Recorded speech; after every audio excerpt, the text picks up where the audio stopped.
मायूस मत हो, जिंदगी में कभी भी तेरा नाम बन सकता है। मायूस मत हो, जिंदगी में कभी भी तेरा नाम बन सकता है। अगर दिल में हो आग और हौसले हो बुलंद, तो अखबार बेचने वाला भी कलाम बन सकता है। हेलो नमस्कार साथियों, उत्कर्ष परिवार में फिर आप सभी का स्वागत है। सफलता की एक और नई कहानी जो आपकी उम्मीदों को, जो आपके हौसलों को बुलंद करने वाली है, मैं आपके बीच में लेकर आ चुका हूं। मेरे साथ में दिनेश वैष्णव सर हैं, जो कि नीट जेई के हमारे इस समय एचओडी हैं, और साथ में ही मेरे मुकेश राठौड़, जो आपने कुछ दिनों पहले एक फोटो देखी होगी कि एक घर से दो भाई बने डॉक्टर। उन्हीं में से एक मुकेश राठौड़ जो है, जो हमारे बीच में स्थित हैं। आपको शायद समझ में आ रहा होगा कि अभी मैं शिक्षा रथ के अंदर आपके बीच में इंटरव्यू कर रहा हूं, और शिक्षा रथ में सामने जो पैनल लगा हुआ है वहां पर आपको लिखा हुआ दिख रहा होगा कि मुकेश राठौड़ ने एससी कैटेगरी में ऑल इंडिया 4th रैंक हासिल की है। और जोधपुर में लगभग 8 से 10 साल के बाद में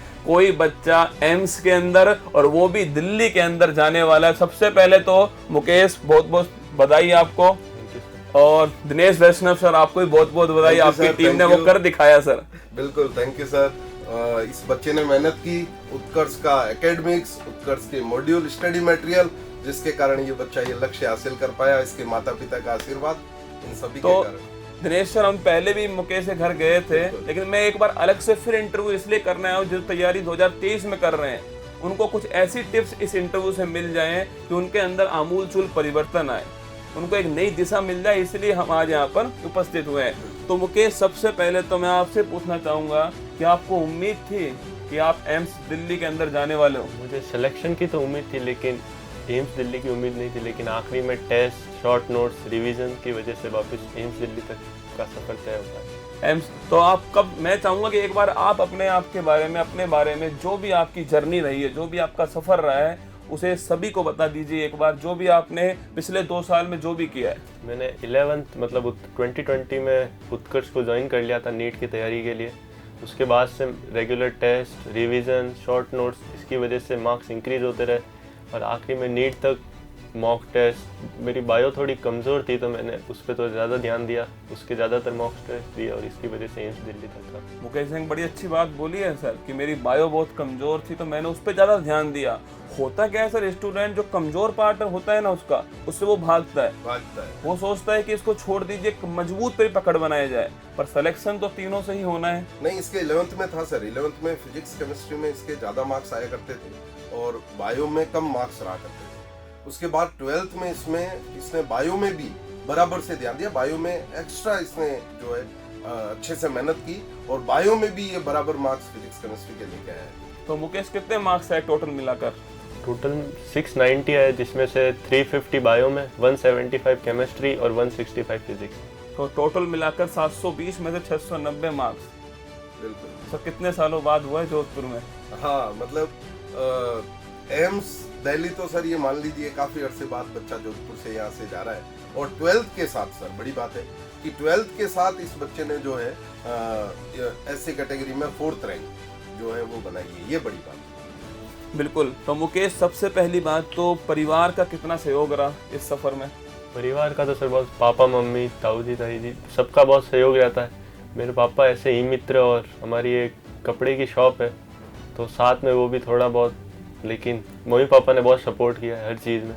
बिल्कुल। हमने देखा भी था सर कि जो पापा हैं वो ई मित्र संचालक हैं आपके, और जो मम्मी है वो खुद भी कार्य करती हैं, सिलाई का कार्य कर रही मम्मी। मतलब दोनों ने मिलकर खूब संघर्ष किया है। और सर, उनकी एक बड़ी फेमस लाइन थी जो बहुत चर्चित भी हुई थी कि मेरा दिन नहीं, मेरा जमाना आएगा, अच्छा जमाना आएगा, मेरा अच्छा जमाना आएगा, और मेरे बेटे वो जमाना लेकर आएंगे। आपको जानकर मतलब बहुत गर्व भी महसूस होगा कि मुकेश और मुकेश का भाई पंकज, दोनों का सिलेक्शन एक साथ हुआ है, और मुकेश ने 12th के साथ में सिलेक्शन हासिल किया है। मतलब 12th के साथ में जोधपुर में टॉप रैंकर हमारा मुकेश ही है, और 12th के साथ में सिलेक्शन लिया, और पहली बार में सिलेक्शन लिया है मुकेश ने। और मुकेश, इसके बाद में आपका शेड्यूल क्या था सर? पेरेंट्स की बात बताऊं सर, ये आपने जो क्वेश्चन पूछा है पेरेंट्स का क्या सहयोग है, मेरे को याद है उत्कर्ष में जब ये 11th में आ रहा था, और जब ये 12th में आया तो इसका बड़ा भाई ड्रॉप कर रहा था।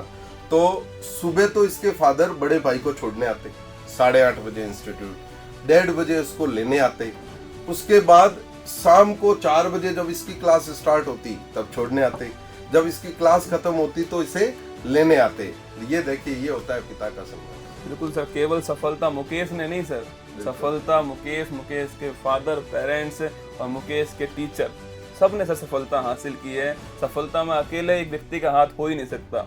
आपने जैसे बताया पापा का संघर्ष, इनके पापा सर बहुत जागरूक भी थे। बिल्कुल, मैंने ऐसा महसूस किया है कि वो आपसे बार बार बात करते थे। बात करते थे, मतलब कम ही, मतलब पेरेंट्स होते हैं जो इतना इंटरेक्ट करते हैं टीचर से। बार बार वो बात किया करते थे, सर कैसा चल रहा है, सर इनका सिलेक्शन तो हो जाएगा क्या। मैंने एक ही बात उनको बोली थी, मैंने कहा आपके दोनों बच्चे डॉक्टर बन जाएंगे। उसके बाद वो निश्चिंत हो गए। वो घर पे जब इंटरव्यू लेने हम लोग चले थे, तब भी उसके फादर ने बोला था, सर मेरे को एक ही बात सुनाई दे रही है कि आपने बोल दिया था कि दोनों बच्चे डॉक्टर बन जाएंगे। सर एक समस्या जो नीट जेई में सर, क्योंकि मैं भी कोटा कुछ दिन रहा हूँ, एक समस्या मैंने महसूस की है। मैं उसका सॉल्यूशन आपसे चाहूँगा कि जो पेरेंट्स आज देख रहे हैं हमें इस वीडियो के द्वारा, जिनके बेटे या बेटी तैयारी कर रही है नीट जेई की, आजकल सर दबाव बहुत अधिक है बच्चों के ऊपर। हाँ, कि आपको सिलेक्शन लेना ही लेना है। हाँ। तो इस दबाव को किस प्रकार उसके पेरेंट्स कम कर सकते हैं? बिल्कुल, बच्चे क्या करते हैं सर, पेरेंट्स से थोड़ा दूर रहते हैं, टीचर से इतना इंटरेक्ट नहीं कर पाते हैं, तो वो क्या है कि किसी से अपनी समस्याएं शेयर नहीं कर पाते। उसके कारण वो खुद ही अपने अंदर प्रेशर पे प्रेशर क्रिएट करते रहते हैं। अगर बच्चा अपने पेरेंट्स से डिस्कस करे हर वो तकलीफ, हर वो दिक्कत, या टीचर से डिस्कस करे कि मैं अपने मार्क्स कैसे बढ़ाऊं, तो लगातार अगर वो कांटेक्ट में रहे पेरेंट्स और टीचर्स के, तो मेरे को लगता है कि ये प्रेशर बच्चे पर कभी भी क्रिएट नहीं हो। तो तनाव मुक्त पढ़ाई की बहुत जरूरत है। मुकेश, क्या कोई ऐसी चीज जो आपने इस 2 साल में अपने पेरेंट्स से छुपाई हो? ऐसी कोई चीज़ नहीं, हर चीज़ शेयर करता हूँ। अभी तो आपने जब इंटरव्यू शुरू नहीं हुआ था, उससे पहले मुझे एक बात बोली थी कि आपने बाइक चलाना अपने पेरेंट्स को नहीं बताया। वो तो ऐसी से बताया था, नहीं बताया था? ये इंटरव्यू अगर इसके फादर देखेंगे तो इसकी पोल खुल जाएगी। तो दिनेश सर, मैं आपसे जानना चाहूंगा कि मुकेश का क्या शेड्यूल रहता था कोचिंग्स के अंदर, फिर हम मुकेश से बातचीत करेंगे इस मुद्दे पर। मुकेश का सर क्लासेस तो इसकी रहती थी, और ये बड़ा सिंसियर और हार्ड वर्किंग बच्चा था। जो उत्कर्ष से इसको होमवर्क मिलता था मॉड्यूल में, डीपीपीस में, उसका हमेशा वो कंप्लीट रहता था। कभी भी ऐसा नहीं होता था कि मैं सर ये होमवर्क करके नहीं आया हूँ। और लास्ट में सर सबसे बड़ी बात है कि जब नीट में 2 महीने का समय बचा, इसने जो मेहनत की, उत्कर्ष आ जाया करता था, ये सुबह 9 बजे ना 9 बजे आ जाया करता था, और शाम को 7:30 तक, 9 से 7:30 सिलेबस तो इनका कंप्लीट हो गया था। 12th का सिलेबस हम जल्दी कंप्लीट करवा देते हैं, मतलब ये मान लीजिए दिसंबर में कंप्लीट हो गया। उसके बाद आप ये मानिए नीट से 2 महीने पहले से 9 से 7:30 तक इंस्टीट्यूट उत्कर्ष क्लासेस अपने अखिलिया कैंपस में बैठ के और सेल्फ स्टडी करना। इसके साथ और भी बच्चे थे, पूरा ग्रुप था, वहीं पर पढ़ाई करना, टीचर से डाउट पूछना। और मतलब सर आप सोचिए, मतलब 9 से 7:30 तक लगातार सेल्फ स्टडी करना और क्वेश्चंस निकालना, प्रैक्टिस करना, टीचर से डिस्कस करना, अपने सारे डाउट सॉल्व करना। और एनसीईआरटी, मेरे को लगता है एनसीईआरटी तो इसने, क्यों मुकेश सही कह रहा हूँ, लास्ट में अच्छे से, बहुत अच्छे से पढ़ी होगी, 11th 12th में इतने अच्छे से नहीं पढ़ी होगी। तो केमिस्ट्री की, फिजिक्स की, बायो की तो एनसीईआरटी मेन होती है, केमिस्ट्री फिजिक्स की स्किप हो ही जाती है आखिर तक जाते जाते। तो मुकेश, कोई ऐसी 5 बातें जो आपने फॉलो की हो इस 11th 12th की जर्नी में, और वो 5 बातें आप चाहोगे कि जो भी नीट की तैयारी कर रहा है उसको फॉलो करनी चाहिए, कोई भी ऐसी बातें जो आपके मन के अंदर है, जरूर बताएं। पहली बात तो ये एनसीईआरटी अच्छे से पढ़नी है, लाइन टू लाइन क्वेश्चन आते हैं नीट के अंदर, और शॉर्ट नोट्स, रिविजन्स और टेस्ट, जब भी टेस्ट ज़्यादा से ज़्यादा देने चाहिए। और जो सब्जेक्ट कमज़ोर है उसी के टेस्ट दो टाइम बचाने के लिए, ताकि टाइम वेस्ट नहीं हो नीट से पहले ज़्यादा से ज़्यादा। बिल्कुल, एनसीईआरटी खूब पढ़नी चाहिए। मुकेश ने कहा लाइन टू लाइन क्वेश्चन आते हैं एनसीईआरटी से, साथ में टेस्ट बार बार मुकेश मैं महसूस कर रहा हूँ, मैं जितनी बात किया मैंने मुकेश से, कि टेस्ट पर मुकेश का बहुत जोर है। अगर आपको अपनी रैंक सुधारनी है तो टेस्ट एक बहुत अच्छा विकल्प है, एक ऑप्शन है। क्यों सर? बिल्कुल, टेस्ट तो मतलब इतना इम्पोर्टेंट है कि नीट का जो 3 घंटे 20 मिनट का हो गया समय, वो देने जाते वक्त ऐसा फीलिंग नहीं होना चाहिए कि हम नीट का एग्जाम दे रहे हैं। मतलब इतने टेस्ट दे दिए हैं, उसको यही लगना चाहिए कि इसको शायद वही लगा होगा नीट में कि उत्कर्ष का पेपर ही दे रहा हूँ, क्योंकि इतनी प्रैक्टिस होगी। तो मुकेश सर ने बताया कि आपका कोचिंग में क्या शेड्यूल रहता था, आपका खुद का क्या शेड्यूल था पूरे दिन भर का? सुबह जल्दी उठना, अच्छा, और थोड़ी बहुत पढ़ाई, फिर कुछ काम करके वापस जल्दी आ जाता था मैं उत्कर्ष। ऐसा मैंने सुना है कि आप दुकान भी आप ही शुरू करते थे, आप खोलते थे दुकान। तो पापा के लिगामेंट फ्रैक्चर हो गया था, तो 7-8 मंथ तक मेरे को खोलनी पड़ती थी दुकान, वरना पापा ही खोलते। तो फिर आप दुकान खोलने के बाद में फिर पढ़ाई करते थे खुद की? फिर पढ़ाई फिर जल्दी आ जाता था उस टाइम उत्कर्ष। अच्छा, सुबह आप 9 बजे उत्कर्ष सर ने बताया आ जाते थे, फिर 9 से आप 7:30 तक क्लासेस के बाद में घर पे जाता था, वापस शॉप को बंद करके फिर वापस टेस्ट देता था, रात को जाता था। मतलब कि आप कब तक सो पाते थे रात को?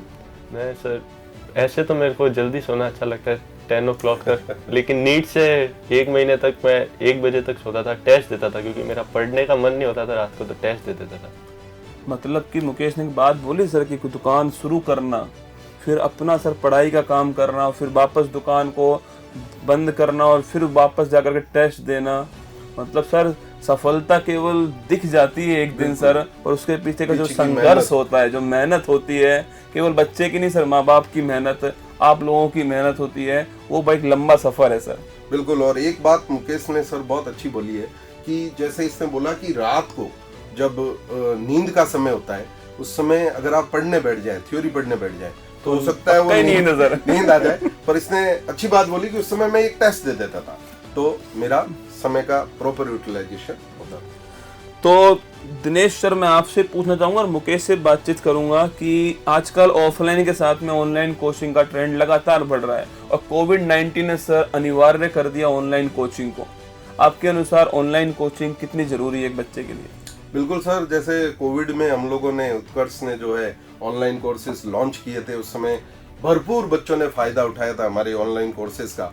और ऑनलाइन कोर्सेज भी कई बच्चे सर अपने ऑनलाइन से भी सेलेक्ट हुए हैं। अच्छा। ऑनलाइन केवल लाइव क्लासेस उत्कर्ष ऐप से क्लासेस लेके बच्चे IIT और नीट क्लियर किए उन्होंने। जिन बच्चों ने सिंसियरली पढ़ाई की उन्होंने भी क्लियर की है। और दूसरा सर ऑफलाइन में भी क्या ना कि बच्चे को जैसे किसी दिन एब्सेंट हो गया तो वो बच्चे को रिकॉर्डेड वीडियो लेक्चर उसका मिल जाना। बिल्कुल सर। किसी दिन बच्चे का लिखना कुछ रह गया या उसको लगता है कि मैंने ये सही लिखा है नहीं लिखा है, तो उसकी पैनल PDF बच्चे को अवेलेबल हो जाना।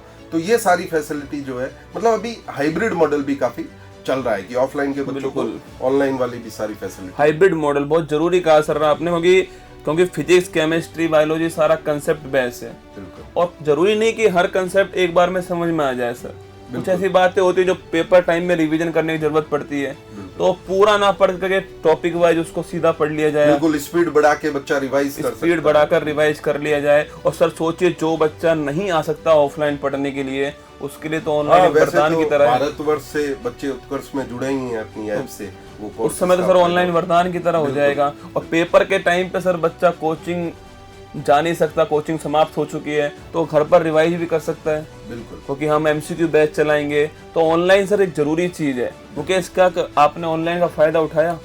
कोई अगर टॉपिक समझ में नहीं आता तो बार बार उसको ऑनलाइन पे देखना। यही सर मैं कह रहा हूँ आपसे, बहुत अच्छी चीज स्टार्ट हुई है। क्योंकि ऑफलाइन तो सर एक बार पढ़ लिया तो पढ़ लिया सर, उसके बाद में ऑप्शन नहीं है आपके पास में, क्योंकि वो बैच वहाँ समाप्त हो गया। पर ऑनलाइन वो बैच आपको लगातार मिल रहा है, उन्हीं टीचर से आप बार बार पढ़ सकते हैं। मुकेश, एक बात पूछना चाहूंगा कि एक किताब को बार बार पढ़ा जाए या बहुत सारी किताबें इकट्ठी कर ली जाए फिर उनको पढ़ा जाए? एक किताब को ज्यादा से ज्यादा बार पढ़ना चाहिए नीट के पॉइंट ऑफ व्यू से। तो नीट के पॉइंट ऑफ व्यू से एक किताब को बार बार पढ़ना चाहिए। और आपने कहा NCERT को जरूरी पढ़ना चाहिए। NCERT 11th-12th या दोनों? 11th-12th दोनों अच्छे से। बायो की तो मतलब याद ही होनी चाहिए, कोई भी लाइन मिस नहीं होनी चाहिए। सुन लीजिए भाई साहब, जो भी देख रहे हैं वीडियो को, माता पिता अगर वीडियो देख रहे हैं तो 11th-12th की NCERT Hindi medium, English medium, दोनों पढ़नी है। मतलब जो भी आप चाहें वो आपको जरूर पढ़नी चाहिए। क्यों दिनेश सर, बात ठीक कह रहे हैं? बिल्कुल बिल्कुल। NCERT अभी जो ट्रेंड चल रहा है सर, NTA जो पेपर बना रहा है, तो कुछ क्वेश्चंस तो डायरेक्ट NCERT की लाइन उठ के आ रही है, तो वो क्वेश्चन तो बच्चे के रॉन्ग होना ही नहीं चाहिए। मतलब ऐसा होना चाहिए तो कि वो तो 100% एक्यूरेसी है उन क्वेश्चंस में, वो तो एक भी क्वेश्चन रॉन्ग नहीं होना चाहिए। तो इस तरह का ट्रेंड अभी बन रहा है कि NCERT की जो इम्पोर्टेंस है वो बहुत ज्यादा होगा। मुकेश, पेपर करने में सबसे कम समय किस सब्जेक्ट में लगता है? मतलब मेरा ट्रेंड तो ये रहता है, पहले बायो, फिर केमिस्ट्री, फिर फिजिक्स। बायो में मैं हाफ एन आवर 45 मिनट्स में पूरी कर लेता हूँ, फिजिक्स भी इतने में, केमिस्ट्री भी इतने। मतलब पेपर सबसे अधिक मार्क्स की सर बायो हो रहा है शायद? बायो 360 की, बाकी दोनों 180। मतलब बायो कम समय में भी हो रही है और मार्क्स भी अधिक है। बिल्कुल और सर, उसके लिए मतलब- जरूरी है कि आपको लाइन टू लाइन याद हो, हाँ, बातें याद आपको उस समय जरूरत ना पड़े सोचने की, आपको याद है आप कर दिया। बायो में कम समय देने का फायदा है सर, ताकि बच्चा बायो के बच्चे के जनरली, वैसे इसकी तो फिजिक्स अच्छी थी काफी, पर फिजिक्स थोड़ी सी कमजोर होती है, तो वो बायो में कम टाइम देके अपना समय फिजिक्स में यूटिलाइज कर सकता है। अब आपने कहा है फिजिक्स अच्छी है बच्चे की, और केमिस्ट्री सर आप पढ़ाते हैं शायद, है ना? बिल्कुल। तो केमिस्ट्री अगर कोई बच्चा देख रहा है जिसकी केमिस्ट्री कमजोर है, ऑर्गेनिक या इनऑर्गेनिक जो भी है, तो उसको क्या करना चाहिए?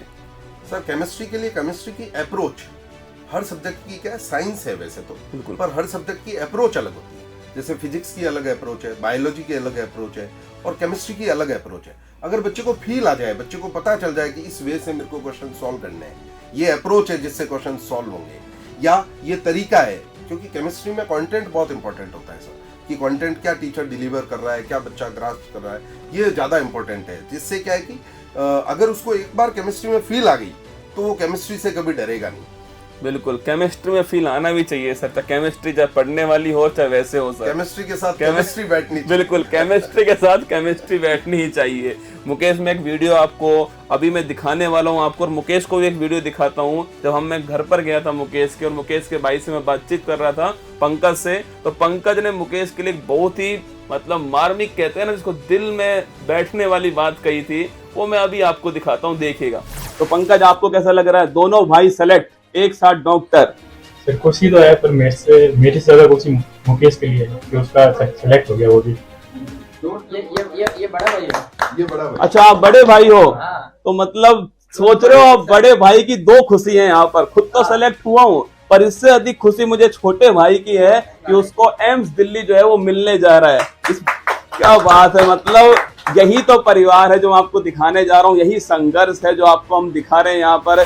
तो मुकेश, अभी वीडियो चला और आपने देखा कि पंकज ने एक लाइन बोली कि मुझसे ज़्यादा खुशी मुझे इस बात की है कि मेरे छोटे भाई का सिलेक्शन हुआ है। मतलब ये लाइन कितनी आपके लिए महत्वपूर्ण है? उसका भी सपोर्ट था, वो मतलब ड्रॉप ले चुका था, मेरे को पता चल गया था कि कैसे पढ़ना है, क्या अप्रोच रखनी है, तो उसकी वजह से मेरा ही फायदा हुआ। अगर वो उसका अगर 12th के साथ होता तो मेरे थोड़े मार्क्स कम भी आ सकते। उसके एक्सपीरियंस का फायदा इससे होता है। बिल्कुल सर, मतलब गाइडेंस बहुत जरूरी है सर। सही दिशा में अगर आपको गाइडेंस मिल जाए तो आपकी दिशा और दशा दोनों बदल सकती है। तो दिशा दशा दोनों बदल दी, खुद की भी बदल दी, अपने माँ बाप की भी सर बदल दी। तो कभी मुकेश इससे पहले दिल्ली जाना हुआ? कभी भी? देखिए सर, ये मतलब ये लाइन समझ रहे हो आप, मतलब कि इससे पहले मुकेश एक बार भी दिल्ली नहीं गया, अब सीधा एम्स के अंदर जाएगा। क्या सर, मतलब क्या लाइन है? बिल्कुल बिल्कुल, मतलब एम्स दिल्ली जाएगा। मैं उसके फादर से हम लोग मिले थे, समय उसके फादर ने कहा था, सर हमारे समाज से तो एम्स दिल्ली कोई बच्चा गया ही नहीं अभी तक, जो हमारे इस कम्युनिटी में रहते हैं, और कोई गया नहीं है। तो मेरे लिए इससे बड़ी खुशी की बात क्या होगी कि ये एम्स दिल्ली जा रहा है। तो बहुत बहुत मुबारक हो मुकेश। अंत में मैं चाहूँगा कि जो भी हमारे यहाँ पर स्टूडेंट देख रहे हैं, जो भी माता पिता देख रहे हैं, उनको आप क्या कहना चाहोगे कि बच्चे को किस प्रकार गाइड किया जाए, बच्चा क्या पढ़े, जिससे नीट जो 2023 आने वाला है, एग्जाम कब है सब इसका? नीट का एग्जाम मई के अप्रोक्स होता है। मई के अप्रोच होता है, मतलब अभी भी सर 7-8 महीने हैं हमारे पास में, तो बच्चा करना चाहे तो कर सकता है। तो क्या अप्रोच रहनी चाहिए 7-8 महीने में बच्चे की? अगर बच्चे को नीट में सिलेक्शन चाहिए तो उसके लिए टीचर के साथ इंटरेक्शन तो बहुत ज़रूरी है, ताकि सारे डाउट्स भी क्लियर हो सके। और मेन तो NCERT, test, revision, short notes और मॉड्यूल, जो उत्कर्ष का मॉड्यूल है उससे भी बहुत सारे क्वेश्चन रिपीट भी हो जाते हैं नीट के अंदर, तो ये फ़ायदा ही देगा बच्चे को। और माता पिता का सपोर्ट भी बहुत इंपॉर्टेंट है, मतलब बच्चे को सही से गाइड करना, उस पर ज़्यादा प्रेशर नहीं बनाना कि मार्क्स बढ़ने ही चाहिए, उसको थोड़ा फ्री भी रखना। मार्क्स अपना आप इंक्रीज होते रहेंगे बच्चे के, अगर टेस्ट और उत्कर्ष का मॉड्यूल करता रहेगा तो पढ़ने के अलावा मुकेश कोई हॉबी? हॉबी सर क्रिकेट की और मूवी देखने की। क्रिकेट और मूवी देखने की। कौन फेवरेट क्रिकेट में आपका?